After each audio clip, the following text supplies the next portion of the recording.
when it moves around to warm up the front of the pits. And anybody that stood in Donington Park's pit lane will know just how Johann Zarco on the M1 Yamaha. He's due for a win, I reckon, and this still could be it here on site for that particular job. But right now, Marc Marquez we're on board with. Let's have a listen. In fact, we won't. We'll go back to his teammate, Danny Pedrosa, down pit lane as everybody else wanders to the front of pit wall. Thanks, Gab. It was brief but beautiful. As Gavin moves to one side. I'm not going to throw you under the bus with this, Colin, and tell me to clear off if you want. There might be a few at home that will do the same thing. But, of course, one of the popular things is will Valentino Rossi come to play here, and will there be some kind of payback a la 2015 if he comes across? Pedrosa goes up to 5th. Thought I'd ask you your perspective on that anyway. It's part of the excitement and the intrigue into this final round, because you just don't quite know who is going to be the sport. Pole position record, in fact, Jorge Lorenzo's got them all. 1 minute 30.0 for Jorge in 2015, 31.3 for Jorge's race lap record. Again, that was 2015, of course, the dramatic 2015 season. Him, as usual, yeah, he has just put the work in. It's been a hard work year for Jorge, but he seems to have been, from day one, prepared to do that work. What are we looking at? Ooh, whoa, Dobby, teammate. Yeah, I agree with you. He's put lots of time in, and Marcus is 6 wins of the year so far. Mind you, we didn't fancy the Honda much at the beginning of the year either. When you think about it. I think we all thought they're in big trouble, which, yeah, okay, Pedrosa's going good right now, today. Great year for the French rookie. And, okay, so on that subject, what's his record here on the Moto2? Pretty good. Is it really good? Yeah. Okay. Yeah, you never know. He's been knocking on the door all year. Hey. Here's the man. Do you know what? I wouldn't mind betting this guy can do something this weekend. I just feel that Yamaha around here, the M1 Tech 3 version, I wonder if he can put together a fantastic finale for what has been a great... Zarco, we know he generally likes soft and soft. If you burn him up and you lose that little bit of drive, next thing you know, like I said, you're 10 seconds behind the leader. So this is a racetrack where you really have to kind of sacrifice maybe a little bit in the beginning to gain in the end. Or the first race, or Argentina, I can't remember. Argentina, I think it was just smoke in the rear. I mean, going around turn 4 or 5, yeah, down the hill, that left-hander, and smoke billowing off the rear tire. And I thought, man, you're going to have to figure that out. I wasn't there, obviously. That sounds more like a protest. I'm saying 2 weekends in a row, as in Australia and here, but I forgot there was Malaysia in the middle. Yeah. Well, only 8th, actually. I mean, he qualified in 11th, but 8th. Again for Jack.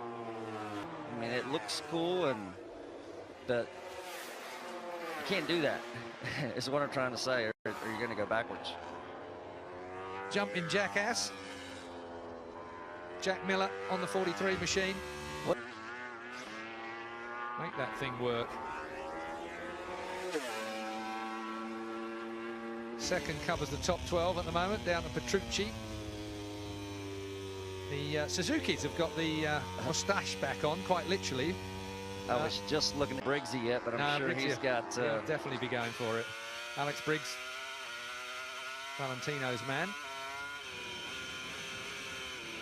Well, that sounds proper tinny, doesn't it, on that mic? A little bit deep there, Hector. So expect the all-red Aprilia of Sam Lowes and Alicia Spargo come Sunday. I'm looking at the screen here, and I see Vinales down in 17th. Pirro down in 15th, and he was going pretty... There are, you know, riders that are in the top 10 that perhaps you would expect to have been displaced by the usual suspects, but aren't yet. Are we seeing the same thing in MotoGP? Mind you, we've still got 30 minutes to go here. That Yamaha quite often comes Sunday by Valentino to a great extent, because he manages to ride his way around it. I just think that shows the brilliance of the man. Maverick, not quite so. I'll bring something to your attention. Keith just no. That's You want to do a million miles testing again? no. I do not. Blisters on your hands. No. Bored to death. I'm out. I look like to sit in this air-conditioned. Yeah. Sat at a racetrack with no one else there except Yeah. technicians saying, "Colin, we need another 25 laps." Another on this long one." run. The man you were talking about, though, 2017 chassis just hasn't seemed to quite work the way they needed it to work. The question everyone has been asking, of course, is will Zarco be asked to run the 2017 chassis in? It's slightly more miffed. I don't think it make a lot of difference to Yamaha. Perhaps the people on the side of the bike may have thought they bought something better than the satellite team had got, perhaps. Don't know. Politics and sponsorship. Yeah, it's all Zarco's proven that he's quick. As a factory team, do you want the satellite team on the same stuff kicking your butt? Possibly. The answer is no. As the development moves through the year, yeah, possibly no, but What do you think Marquez will do on the KTM right now? win. Okay, so I think KTM at some stage, I mean, he's got the right personal backers. They're all over his bike, as you can see there on the top of the fairing, and all over the KTM. KTM are shakers in this paddock at the moment. And I think KTM have done, I think Aprilia have done a good job, but I think KTM have gone even better in their first year. It's been it's fast. It looks like it handles. It looks like they can. There will have been people that have talked to him. Do you fancy a change of machine? 100%. And at some stage, he's not going to want to do Mick Doohan and run all Hondas with all his World Championships. You can be pretty sure that he'll want to move on. There are very You always have those spokes in your ear. Oh yeah, but you're on a bike. You developed it from day one. You know the bike. You should be winning. You know, look at this guy on the screen. You know, wants World Championships and wants to go over here and do it next year, but it's coming. Are we just spreading rumors now? Sounds good. Anyways. Well, it's not even a rumor, is it? Yeah. It's just speculation. There's nobody actually said that might happen. It's that extra motivation, that extra thing. He's just looking all the time for perfection in everything that he does. And all the other stuff is consequential. I dare say that's the same about money. I mentioned money a moment ago. The KTM sponsors, obviously, through the beginning, particularly of each year. Would that be fair? Yep. Yeah, I'm nodding my head. Absolutely. I agree with you.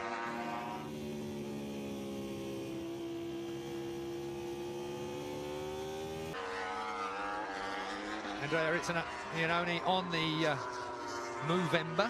You can see the moustache on the front of his moustache. It's not a pretty fairing at the front, is it? I don't think. I think I'm a little deep. Gets a little ragged. Come alive again the last couple of rounds, Iannone. Yeah, and it all started with the mustache, didn't it? I mean, Yeah. it was kind of Japan whenever they crank to get more traction. They were having a problem with rear end traction and spinning up.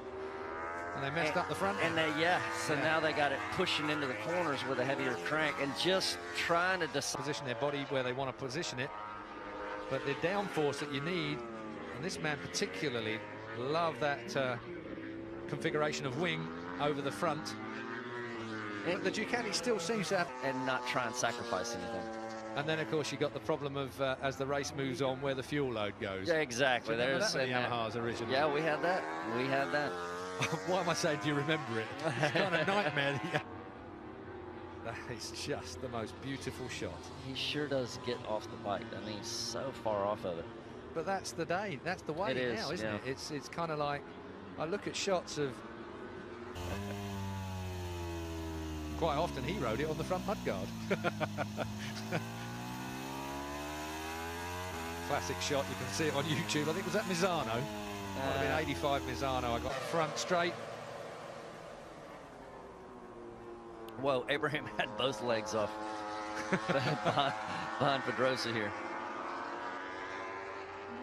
Oh yeah, there he goes again. To make particularly tires and brakes. I mean, that's going to be the thing that kills it. Biggest thing coming from Superbike to Grand Prix is brakes. You know, I mean, the tires obviously have a difference, but brakes, it's such a different feel going from steels to... They're all spinning, hanging out sideways on the gas, and then trying to get the weight onto the front to stop for that left-hander. What a scary corner. Yeah, it's tricky. It is that. Because you are really riding the edge there, aren't you? And you still, I don't know. That point. In the future, saying that, then I'm right with you. Obviously the white backgrounds depict that these guys that are underlined at the moment. 1-0 this morning, and we thought the track was cold. Yeah, but Hodgie hit on a good one here, if I might interrupt you with respect, that he was saying that a cool track here gives you grip. Sometimes it gets too high. The temperature only has to come up. Has he become director of electric bike overseer of some kind? I'll have to look that one up. But Goubert has taken on another role. Meanwhile, Valentino Rossi. Although I don't think it's affecting him. Nah, I wouldn't think so. Got a fair amount of wing on the Yamahas here as well, haven't they? It looks like they've got the as much wing as we have seen on the side of the fairing. Silvano Gabachera, as is Pol Espargaro, Andrea Dovizioso and Maverick Vinales. Whereas, in fact, Iannone, the top man, is as well. Marquez, Pedrosa, Lorenzo and now that we're thinking. It's a tricky track though, isn't it? I mean, to stick your neck out on. There are so many, I know there is on every racetrack, and when you're pushing right to the edge, this might sound daft, but the fact... How to breathe. Say, okay, I'm here, let's start again. What is this, turn 8? Left-hander. Anyways, this leads to the right. But recognises they've done a great job this year, he and his side of the garage. But he's got to win the race. There is no other option. Yeah, I don't think he has any pressure on him, though. No. There's only one option. That's how it seems. You've got a man in front of you.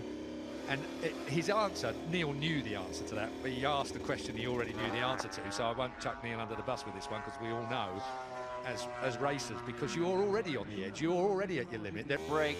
You know, everybody says, why can't you brake a little later? Get on the gas a little bit earlier. That's my wife's line, typical. You know, why couldn't you just brake a little deeper?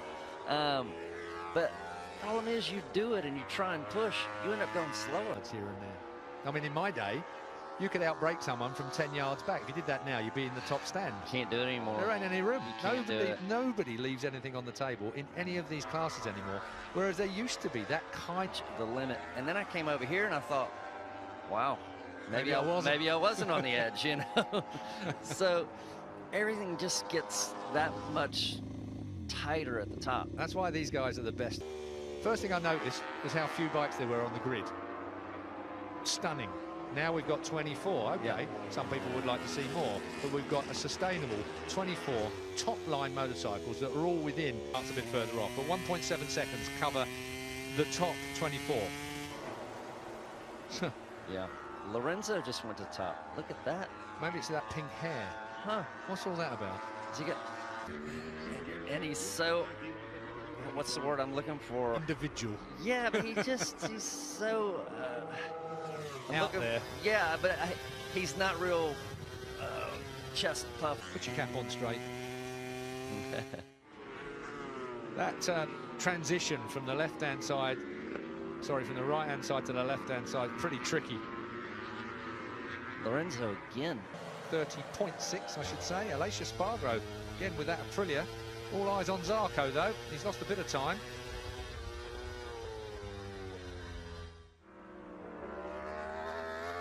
Zero is Lorenzo's outright circuit record here. So 6/10 off that at the minute. That was a while back, wasn't it? It was. It was back in the fateful 2015. Yeah, okay. Working quite well, aren't they? Which is a great sign for this championship.